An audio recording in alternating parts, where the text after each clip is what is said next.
Hi, I'm Becky Blackburn. I'm the Public Services Librarian at the Westfield Athenaeum.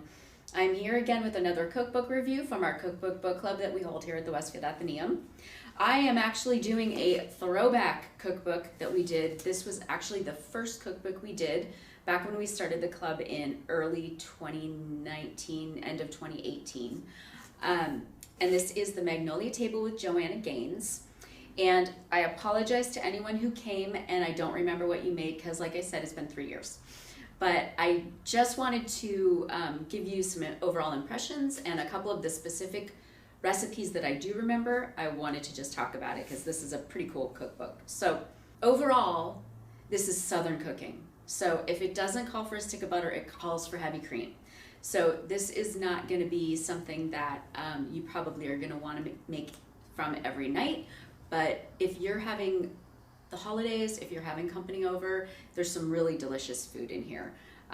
We had 30 dishes that night, maybe 25 or 30 dishes that night, and it was amazing. But we all agreed that it's not something that you would probably want to eat very often, but all delicious recipes. So I'm just going to talk about a couple of the ones we did. And what's funny is that I have noticed that when as we've been doing the Cookbook Book Club all along, anytime there is a butternut squash soup recipe in a cookbook, somebody makes it.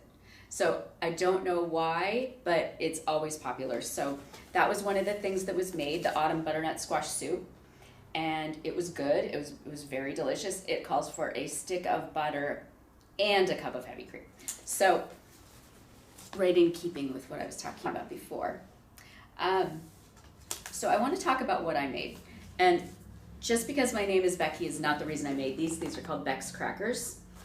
I made it because it was weird and I really wanted to try it out. So what it is it's saltines that you soak in an oil and herb mixture. And it was very confused because you're supposed to put them in the oil and let them stand for 24 hours in there. And then you take them out and you cover them. And I didn't really understand that because I just felt like they would fall apart. So I did half of them like that. And I did half of them where I kind of like let them soak for just a little while. And then I put them on a stand or like a tray and let them drip. But they were tasty, but it was pretty weird. So it was just an interesting experience. It called for dry Italian dressings such as like Good Seasons mix and red pepper flakes and dill and a box of saltines and 2 cups of vegetable oil. So so that was an interesting one. We had, this one was funny. So this is her Brussels sprouts with bacon and pecans and in a balsamic reduction. Really delicious, but the person that made it, I remember her saying, this was a really expensive dish because it calls for 2 cups of pecans. So, and it was way too many pecans. So if you make it, I would recommend you cut that back. Somebody made the scalloped potatoes, which were really delicious. There was a pasta dish. And then our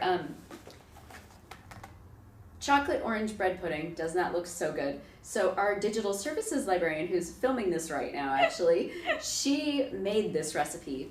And it calls for Grand Marnier and an orange, like a simple syrup.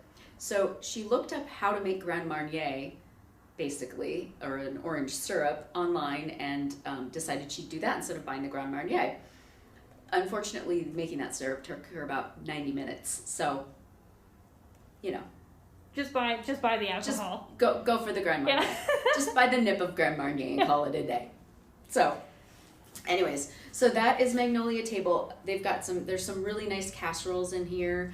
Some really great like breakfast kind of casseroles if you like stratas and things like that. So I would recommend it for wintertime festivities maybe. Okay? All right, well thanks for joining me. We'll see you another time. Bye.